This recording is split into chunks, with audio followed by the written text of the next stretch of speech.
الله الرحمن الرحيم والصلاة والسلام على أشرف المرسلين سيدنا ونبينا وحبيبنا محمد وعلى آله وأصحابه وكل من تبعهم بإحسان إلى يوم الدين. Voy a seguir con el tafsir de Ayatul Kursi, que recuerdo que es una sola aleya, aunque contiene varias, por decirlo así, varias frases, varios significados.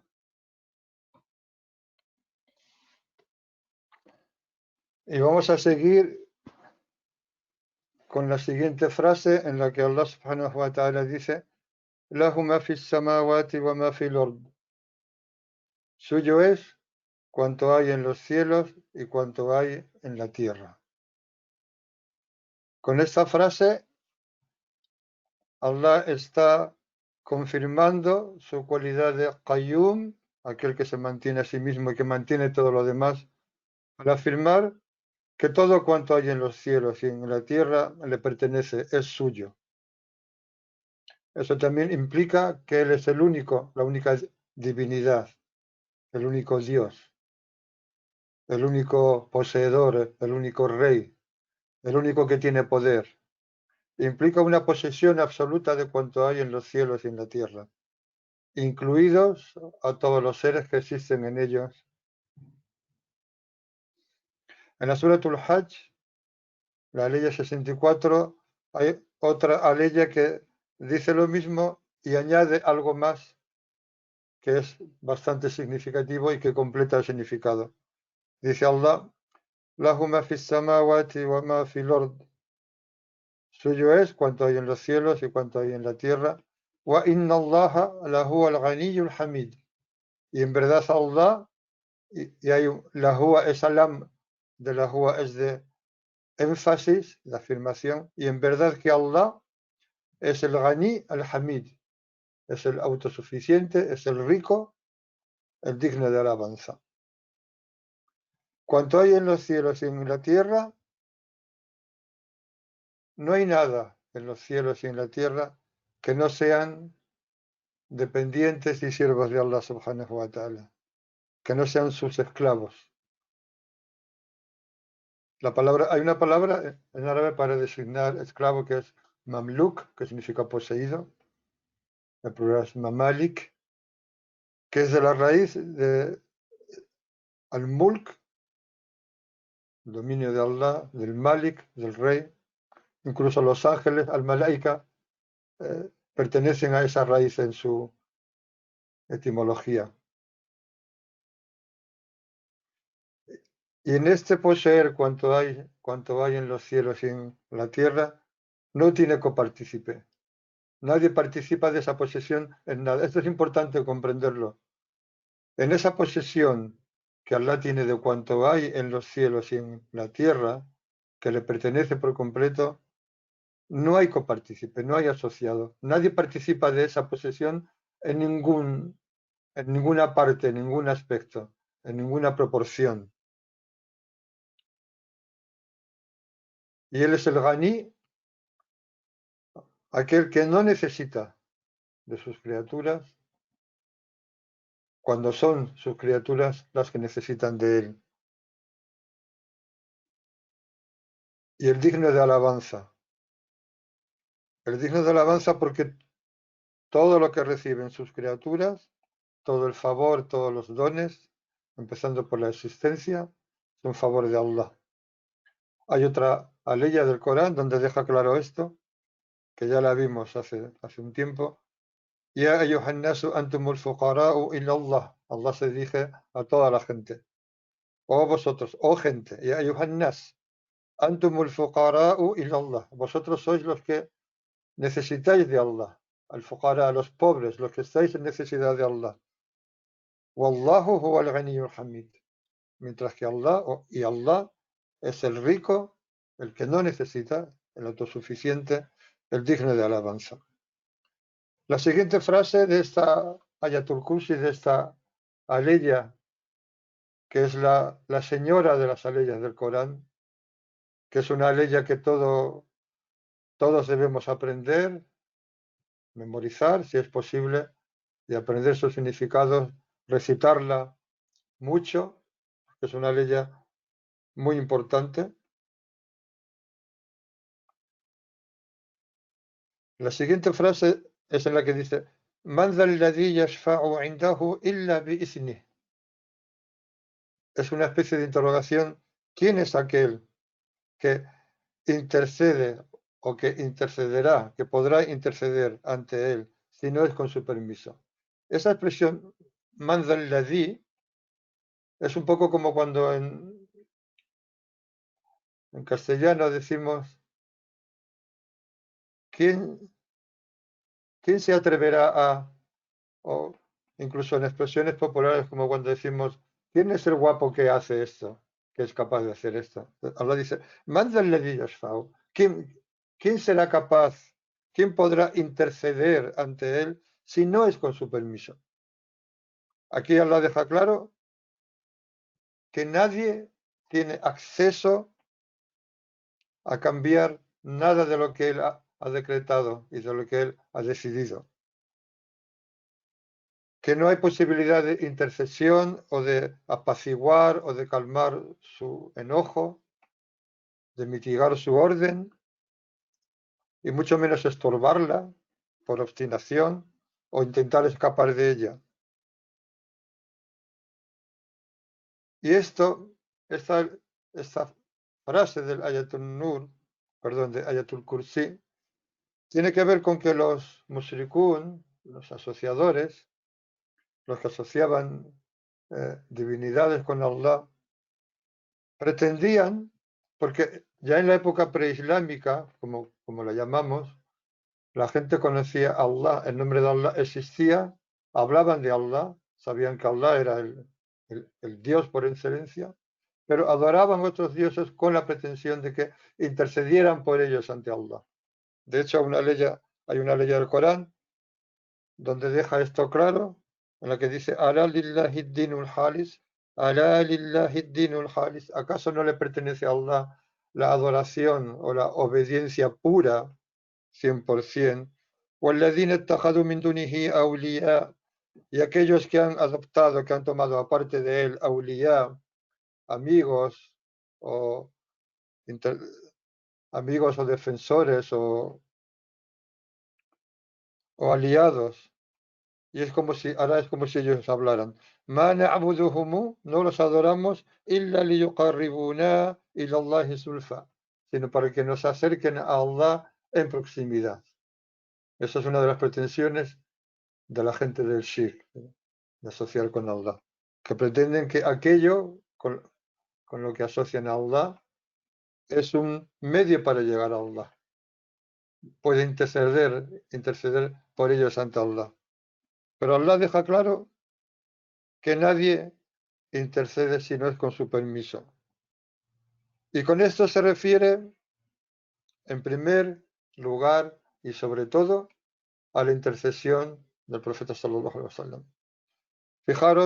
Fijémonos que en esta ley Allah dice: "Bi'izni, man dha alladhi yashfa'u 'indahu illa bi'izni". ¿Quién podrá interceder ante él si no es con su permiso?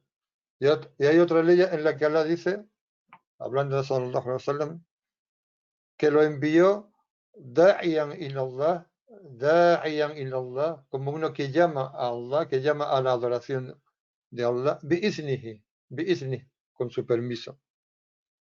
También existe la intercesión de algunos profetas, de los ángeles y de alguna gente cercana a Allah subhanahu wa ta'ala, en varias medidas, en varias proporciones y, y según el grado de cercanía.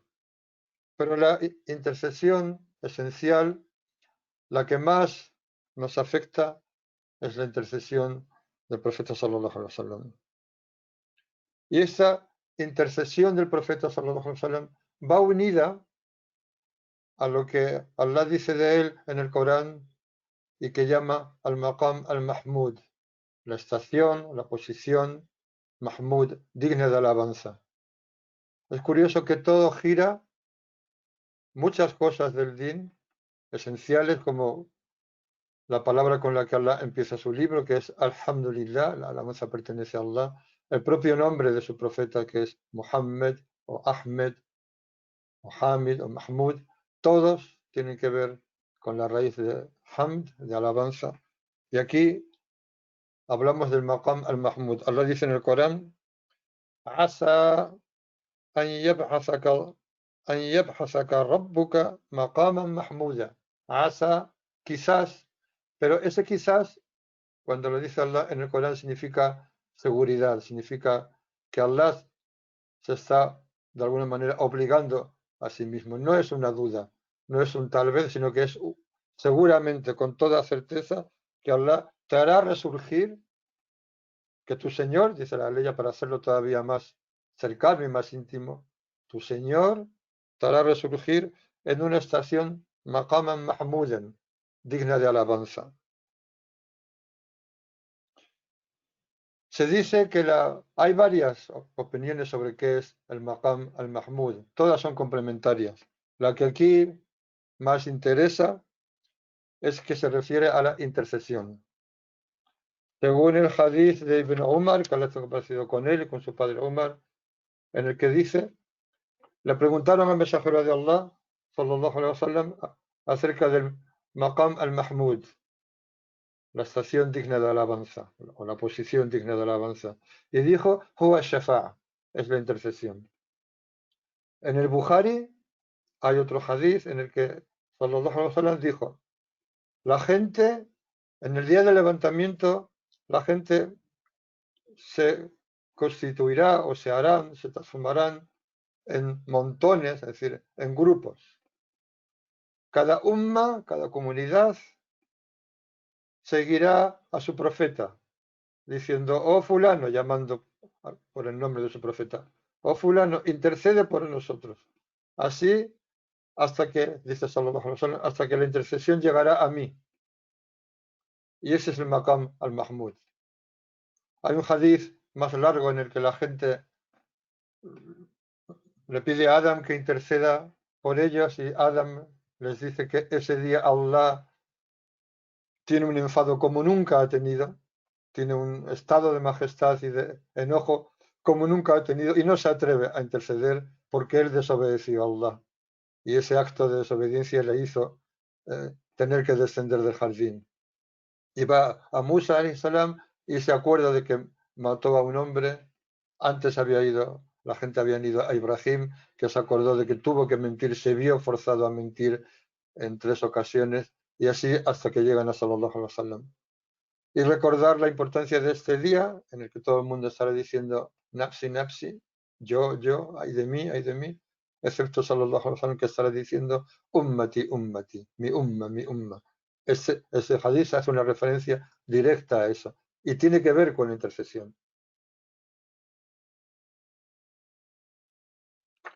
La, la intercesión tiene, por decirlo así, es de dos tipos. Uno que es general y que tiene que ver con lo que en árabe se llama fasl qada, que podríamos decir, lo podemos traducir como el juicio, que es la esencia del Yawm al-Qiyamah, el Yawm al-Din, el día del Din, el día en el que se verá el resultado de nuestro Din, el día de la retribución, pero que también Din se puede traducir como el fallo, la sentencia, el juicio. Uno de los nombres de Allah es Ad-Dayan, el juez. Y la segunda intercesión, en la primera intercesión, sallallahu alaihi wasallam, intercederá para que la cuenta que tendremos que rendir ante Allah sea ligera. La segunda intercesión implica sacar a aquellos de su umma que hayan cometido actos graves de desobediencia y que estén en el fuego, sacarlos del fuego. Parte de esa intercesión general es que Allah le dará a Sallallahu Alaihi Wasallam el estandarte de la alabanza, del hamd. Sallallahu Alaihi Wasallam lo ensalzará como él se ensalza a sí mismo. Hablará delante de él Allah lo sentará en su kursí, que explicaremos luego lo que es, la silla o el pedestal. Y todo esto forma parte de esa estación digna de alabanza. En un hadith de Abu Huraira se dice que todo profeta tiene una da'wa, un dua, una súplica a la que Allah responde. Y Sallallahu Alaihi Wasallam dijo, y yo quiero reservar mi súplica o quiero convertir mi súplica en intercesión para mi umma, en el ájira, en la otra vida.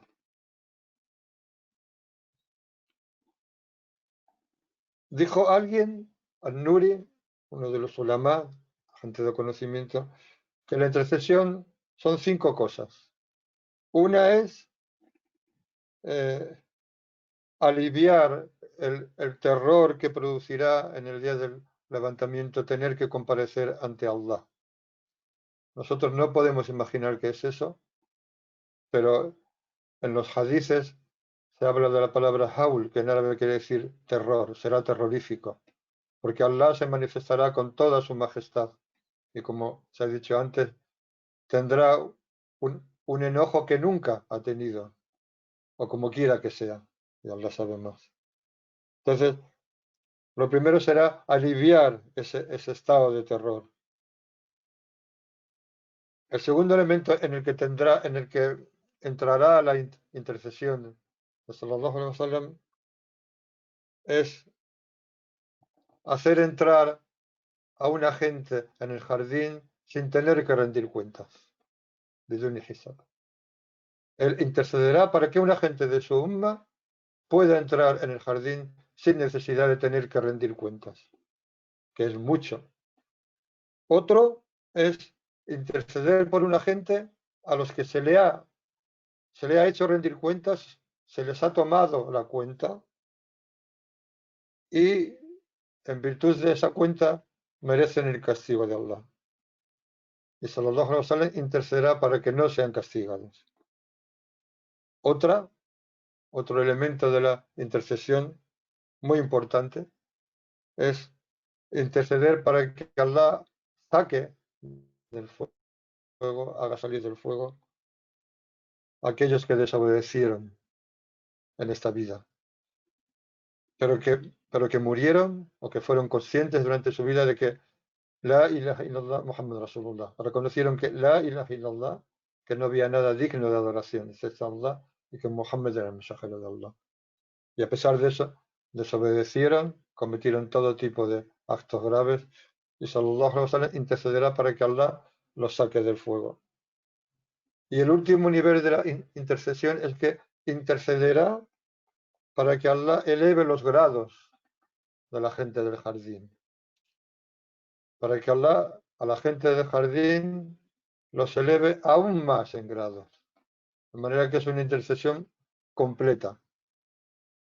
Es una intercesión que además necesitamos, que es innegable y que no es la única. Los profetas, los ángeles pueden interceder. Esta gente, a la que Allah elige, puede interceder. Pero ahí no vamos a entrar. Hay otro elemento para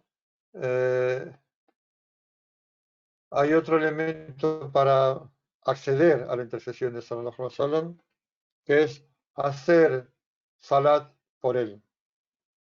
Se ha transmitido de Abu Bakr as-Siddiq, que ahora tengo parecido con él, que dijo, escuché al mensajero de Allah. Abu Bakr as-Siddiq le oyó al mensajero de Allah, Sallallahu Alaihi Wasallam, decir, man salla alayya kuntu shafi'ahu yawm al-qiyamah.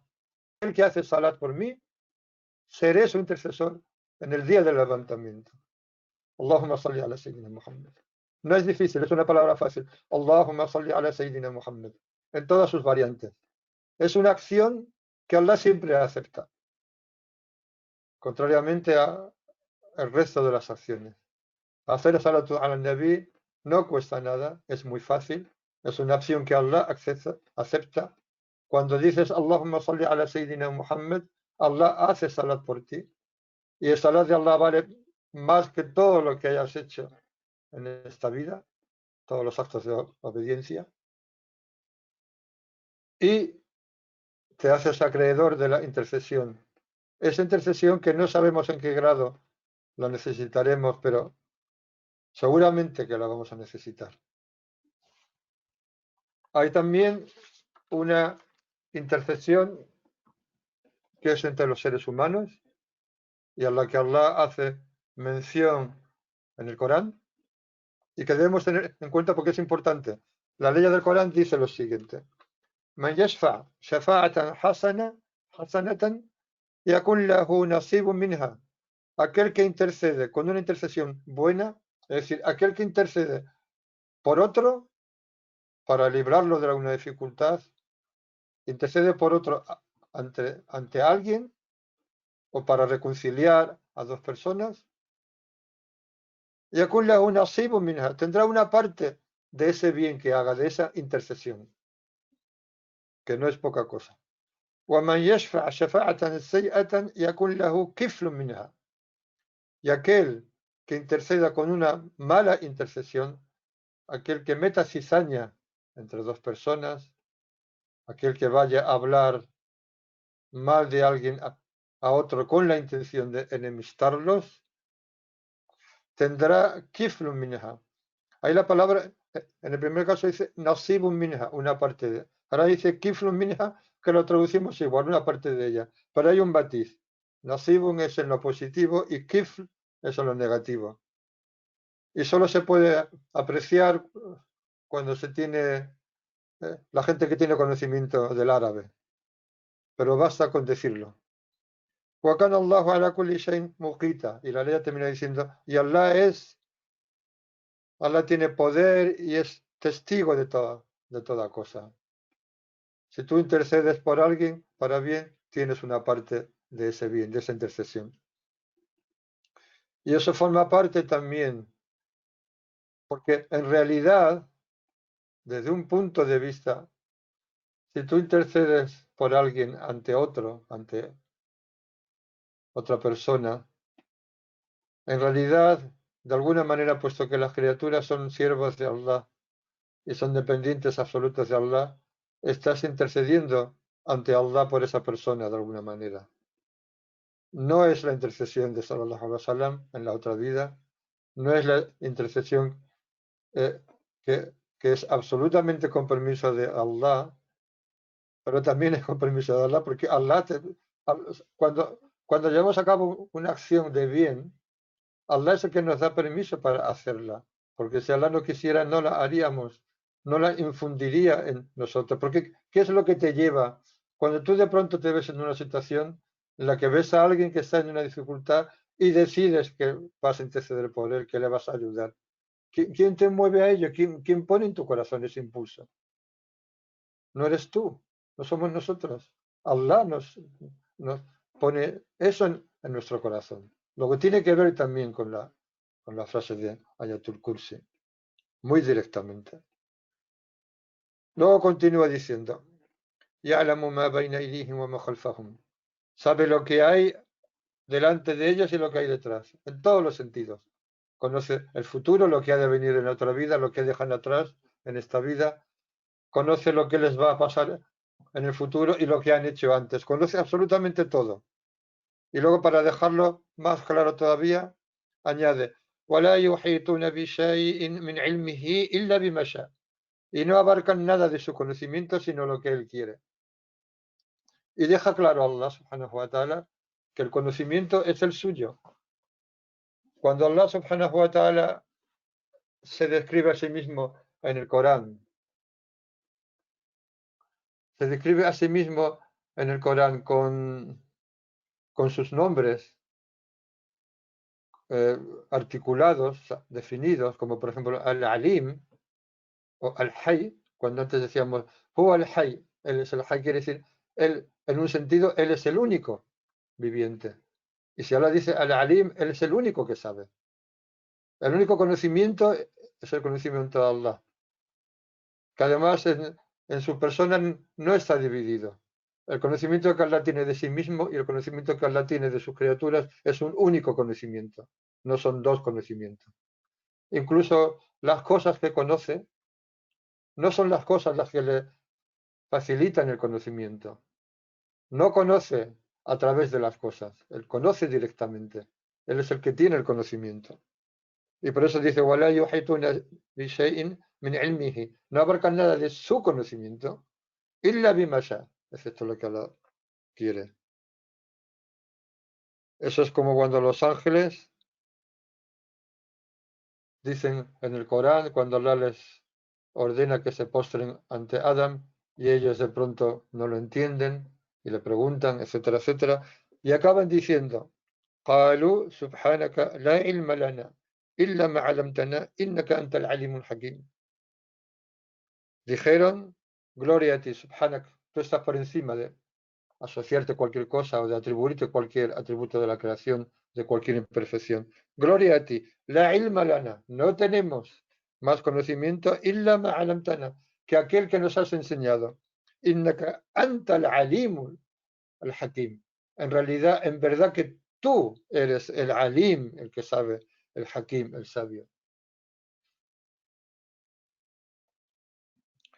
El conocimiento de todos los atributos es el que más cerca está de la vida, de hecho es inseparable de la vida. Igual que la vida es el atributo que está más cerca del ser, de la esencia de la persona. Y Allah en el Corán hace alusión al conocimiento a través utilizando la vida como para referirse, para indicarlo. La ley dice Awaman kana mayitan fa ahyaynahu. ¿Acaso quien estaba muerto y le dimos la vida? Es decir, quien estaba en un estado de ignorancia y le enseñamos y le dimos conocimiento. وَجَعَلْنَا لَهُ وَجَعَلْنَا لَهُ نُورًا y le dimos una luz يمشي به con la que camina في الناس entre la gente. كَمَنْ مَثَلُهُ فِي الظُّلُمَاتِ. ¿Acaso ese es como aquel que está en las tinieblas? لَيْسَ بِخَارِجٍ مِنْهَا y no puede salir de ellas. كذلك زُيِّنَ لِلْكَافِرِينَ مَا كَانُوا يَعْمَلُونَ. Así es como se les embellece a los incrédulos lo que hacían, lo que hacen.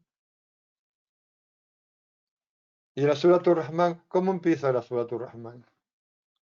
Y el Ar-Rahman allama al-Qur'an. El-Rahman ha enseñado el Qur'an.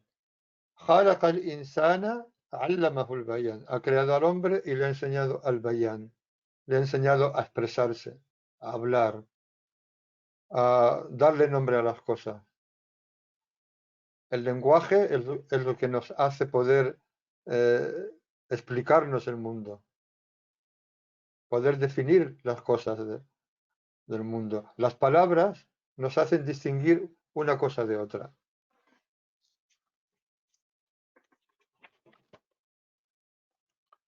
Y luego entramos en la frase que contiene el nombre de la ley, Ayatul Kursi, y que si no me equivoco, la palabra al-Kursi solo aparece una vez en el Corán, que es en esta aleya. وَسِعَ كُرْسِيُّهُ السَّمَاوَاتِ وَالْأَرْضِ. Su kursi, sea lo que sea, vamos a traducirlo literalmente como su silla, o más específicamente su pedestal. El kursi sería más específicamente con respecto al arsh, al trono. Si hablamos del trono de un rey, el kursi sería el pedestal, es decir, cuando el rey o la persona se sienta en el trono, apoya sus pies sobre otro eh, elemento más bajo, que es el pedestal. Su pedestal abarca los cielos y la tierra. Al-Kursi es una creación de Allah inmensa, aunque hay quien explica esta área de una forma metafórica que vamos a ver. Es una creación que está por encima de los 7 cielos y por debajo del trono. Se dice, y esto procede de hadices, que los cielos y la tierra al lado del Kursí son como un anillo en un desierto, como una arandelita en un desierto. Y el Kursí, a su vez, con respecto al trono, al Arsh de Allah, es como una arandela, como un anillo en un desierto. Ibn Abbas, que Allah está complacido con él y con su padre Abbas, dijo: los cielos, con respecto al Kursí, al pedestal, son como 7 dirhams, 7 monedas de dirham, en un escudo. Al-Baydawi, en su comentario del Corán, dice que el Kursí es una descripción o una representación de la grandeza de Allah. Y un símil abstracto del mismo tipo que cuando Allah dice en el Corán: وَمَا قَدَرُ اللَّهَ حَقَّ قَدْرِهِ وَالْأَرْضُ جَمِيعًا قَبْضَتُهُ يَوْمَ الْقِيَامَةِ وَالسَّمَاوَاتُ مَطْوِيَّاتٌ بِيَمِينِهِ. No han apreciado a Allah en su verdadera magnitud, dice Allah. No han apreciado a Allah en su verdadera magnitud. Y cuando la tierra toda estará en su puño el día del levantamiento. Está claro que es un símil. Estará en su puño el día del levantamiento. Y los cielos estarán enrollados o dentro de su mano derecha. Enrollados dentro de su mano derecha. Esto está en la sura de Az-Zumar, los grupos Aliyah 67. De manera que según Al-Baydawi, y eso es complementario con que sea una realidad, que de hecho lo es, que sea algo que Allah ha creado, pero en un sentido es también, por decirlo así, una metáfora.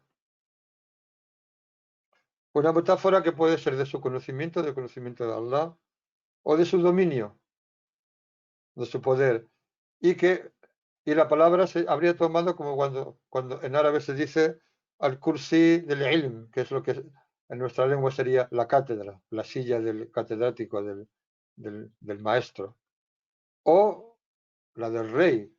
En ese caso sería sinónimo de arsh, de trono. Pero hay una diferencia importante entre el al-arsh y el kursi. De manera que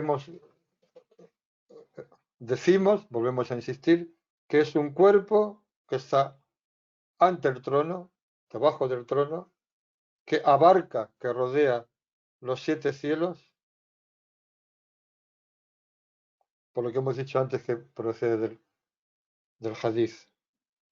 Y es una expresión, el kursí, de la manifestación de los atributos de Allah que tienen que ver con la ejecución de las cosas, con el acto de Allah. Y por eso, cuando el acto de Allah se manifiesta en la dualidad. Y de ahí viene la metáfora. Es como si Allah subhanahu wa ta'ala istawa al arsh, se asienta, sea lo que sea ese asentarse sobre el trono, y deja colgar sus 2 pies, sea lo que sea eso, Allah sabe lo que es, sobre el kursi. De manera que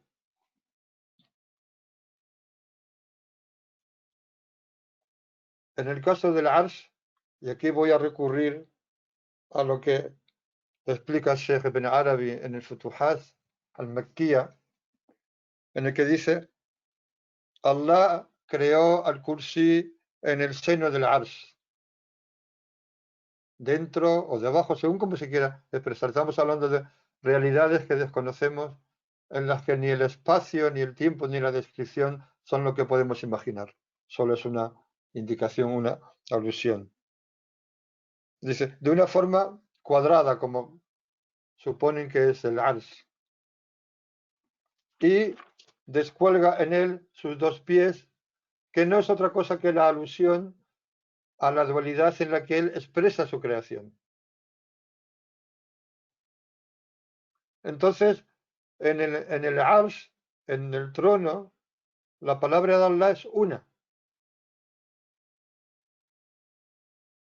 Por eso dice en el Corán, y esto es interesante: Ar-Rahmanu al arshi istawa. Ar-Rahman, aquel nombre de Allah, Ar-Rahman, que implica, que habla de la rahma de Allah, de la voluntad de bien de Allah, como algo general para todo lo que ha creado. Entonces, Allah con ese nombre suyo de Ar-Rahman, con esa rahma general, se asienta en el trono que en otra ley dice Allah que estaba sobre el agua.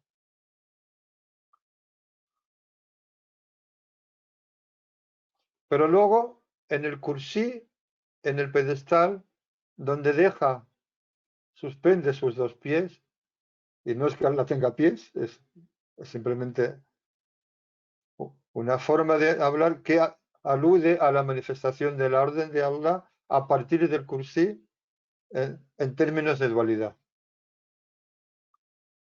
Entonces, esa misericordia se divide en misericordia pura y una misericordia mezclada con enojo, con enfado. Y hay todo lo que Allah quiere manifestar en el mundo en cuanto a los opuestos, la contracción, la expansión y todos los opuestos. El hecho de que Allah da poder a unos y humilla a otros, da o priva y todo lo demás. Todo lo que está expresado, toda la creación que está expresada en pares de opuestos, el varón y la hembra, la noche y el día, el dolor y el placer, el frío y el calor, etcétera, etcétera. Lo que es conocido, lo que experimentamos cotidianamente. De manera que, igual que Allah se asentó sobre el Rahman, Allah, desde su nombre Ar-Rahman, se asienta en el trono con una misericordia que abarca todo, sus pies se asientan, se posan, y solo Allah sabe lo que es eso, y no estamos diciendo ni que Allah tenga pies, ni que se pose sobre nada, wali'adu billah, sobre el kursi. Y, y el kursi con respecto al arsh, al trono, como ya hemos dicho, es como una arantela, como un anillito en un desierto. De manera que tenemos esas realidades. Cuando hablamos de los pies, estamos hablando de la firmeza, de la afirmación, porque Allah afirma su mandato, hace efectivo su mandato a través de los opuestos, de los dos pares de opuestos. Entonces tenemos el símil completo, el trono, asentarse en el trono, posar los pies sobre el kursí, para que su mandato, su decreto, lo que él quiere para su creación, se lleve a cabo. Y Allah sabe lo que es eso, Allah sabe más.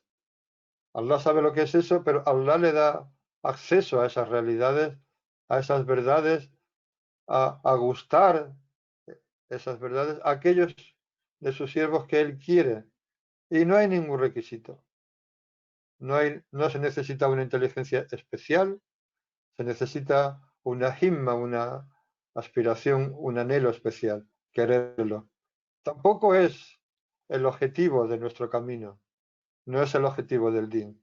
El único objetivo del din es obtener la complacencia de Allah subhanahu wa ta'ala, que Allah acepte nuestras obras, que nuestra cuenta sea ligera, que nos haga entrar en el jardín y que eso nos dé la oportunidad y nos haga acreedores de contemplar su faz. Esa es la meta de los creyentes. No es acceder a las realidades del no visto, saber exactamente qué es el trono, qué es el kursí, qué es el qalam con el que se escribe el decreto, que es al-lawh al-mahfuz, la tabla protegida, que es donde se registra lo que el qalam escribe y de donde procede el Corán, etcétera, etcétera.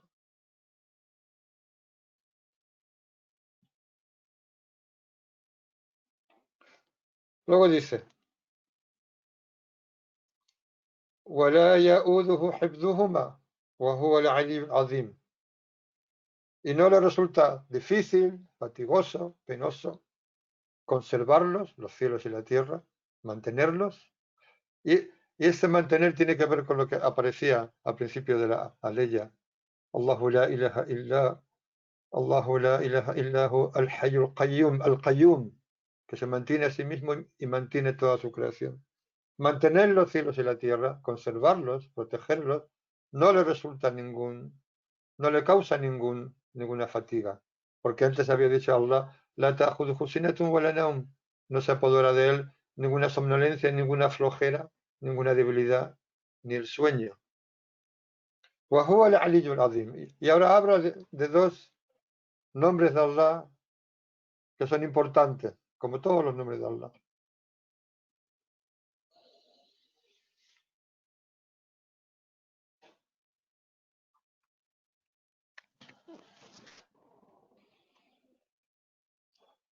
Al-Ali, podemos decir de él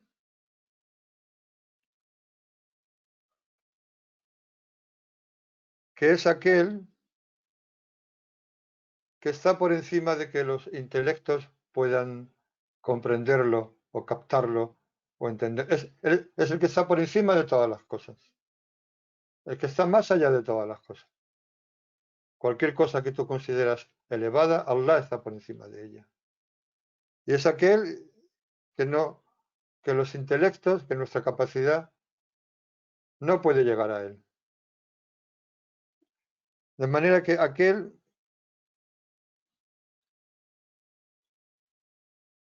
que sabe que Allah es el Ali, el Altísimo, el elevado, aquel que sabe eso,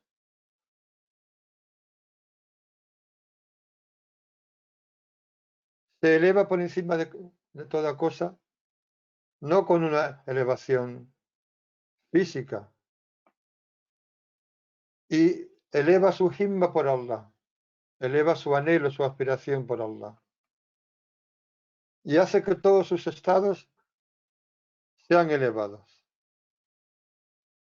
Y de este nombre podemos obtener beneficios como adherirnos a él, en el sentido de buscar que nuestra himma sea elevada, adherirnos a este nombre de Allah, al-Ali, para que Allah eleve nuestra himma por él y haga que nuestra elección tenga que ver con lo más elevado siempre.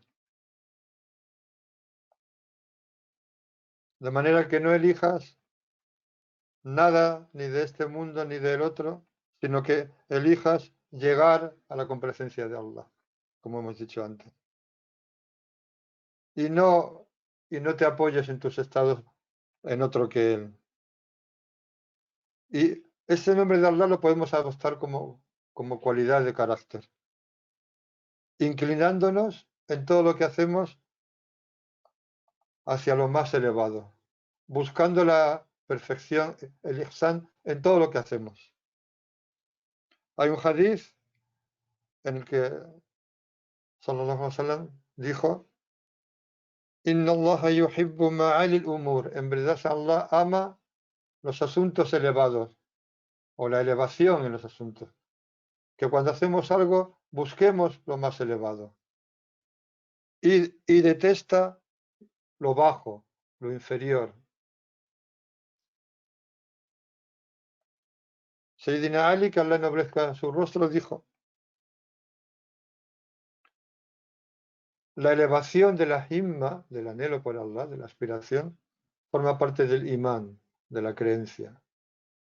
El mu'min tiene que tener una himma elevada, tiene que tener ambición espiritual, esperar lo más alto de Allah. Es como cuando Sallallahu Alaihi Wasallam dijo: cuando le pidáis a Allah el jardín, pedidle el Firdaus, porque es lo más elevado de Allah. Y en otro hadith dice: cuando le pidáis a Allah, pedídele con determinación, con fuerza. No le digáis: oh Allah, dame esto si tú quieres, sino pídeselo con fuerza. Y termina el hadith diciendo: porque nadie puede obligar a Allah. De manera que cuando le pidamos a Allah tengamos el anhelo más alto, casi al borde de ser descorteses, por la intensidad con la que le pedimos y por la altura de miras que tenemos al pedirle. ¿Por qué conformarse con lo poco si es Él el que hace a través de nosotros? Si nuestras acciones son por Él, ¿Por qué quedarnos pequeños?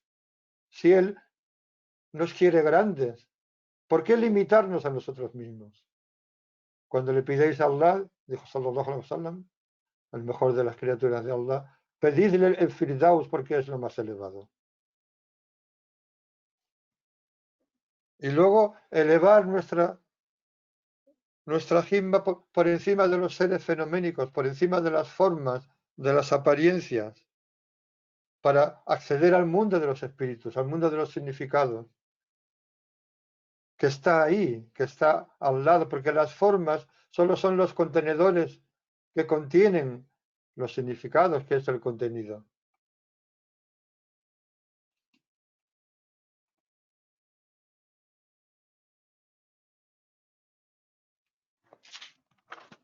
Y el nombre al-Azim, para terminar, aquel que sabe que Allah es el Azim, que es el grande por encima de todo, aquel por encima del cual no hay nada mayor, ni más importante, ni más interesante, excepto él, a sus ojos todo le parece pequeño. Todo en la creación se queda en nada, se queda pequeño. Excepto aquello que tiene una parte de ese ta'zim, de ese engrandecimiento de Allah, como es el caso de su mensajero sallallahu alaihi wasallam. ¿Y qué dice Allah de él en el Corán? Wa innaka la ala khuluqin azim. Wa innaka la ala khuluqin azim. Y en verdad que tú estás sobre un carácter, una constitución azim, y emplea su nombre. No dice que sallallahu alaihi wasallam es al-azim, porque Allah es el azim, pero dice wa innaka la ala khuluqin azim. Y tú estás en una constitución, en un carácter hecho de una forma, de un carácter azim, inmenso, grandioso, trascendente, importante. وَمَا بُعِثْتُ إِلَّا لِأُتَمِّمَ مَكَارِمَ الْأَخْلَاقِ, dijo sallallahu alaihi wasallam, no he sido enviado sino para llevar a su plenitud, a su máxima expresión, las nobles cualidades de carácter. Adherirse al nombre de Allah del Azim es refugiarnos en ese nombre, en Allah, a través de ese nombre, humillándonos y rompiéndonos ante Él.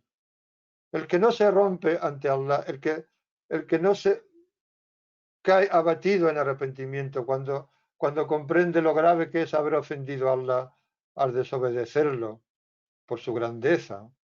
El que no se rompe, el que no introduce en su vida ningún cambio, el que no está dispuesto a hacerse añicos, a descomponerse para luego volverse a componer con el permiso de Allah, el que se adhiere a la solidez de la propia idea que tiene de sí mismo y de las cosas, y no sale de esa rutina, y no rompe los hábitos. No se puede adherir al nombre de Allah, al Azim, porque Allah es el Azim, Él es el verdadero Azim, Él es el grande, el inmenso.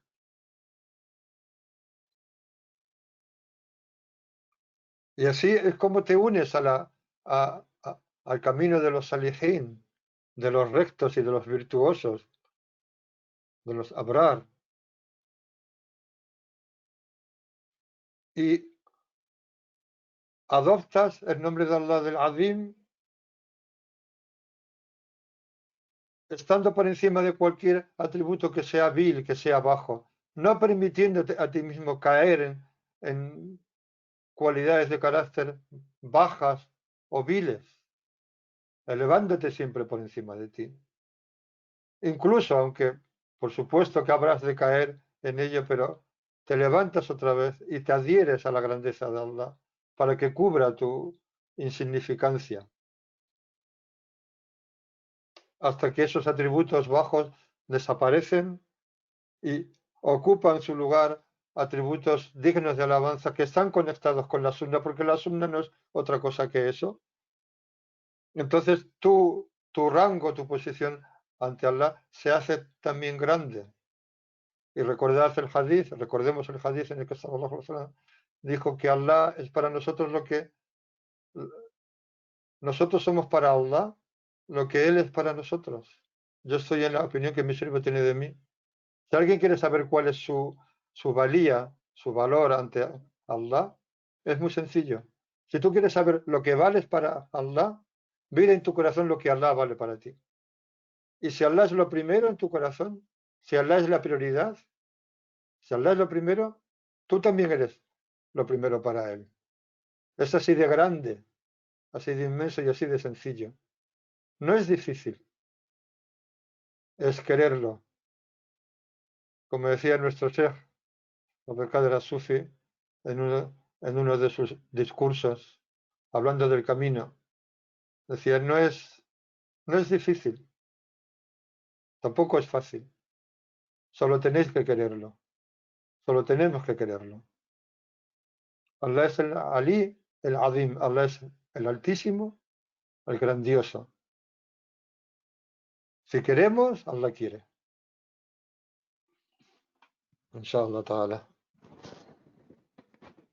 اللهم صل على سيدنا محمد عبدك ورسولك النبي الأمي وعلى آله وصحبه وسلم تسليما سبحان ربك رب العزة عما يصفون سلام على المرسلين والحمد لله رب العالمين السلام عليكم ورحمة الله تعالى وبركاته muchas gracias y hasta la próxima inshallah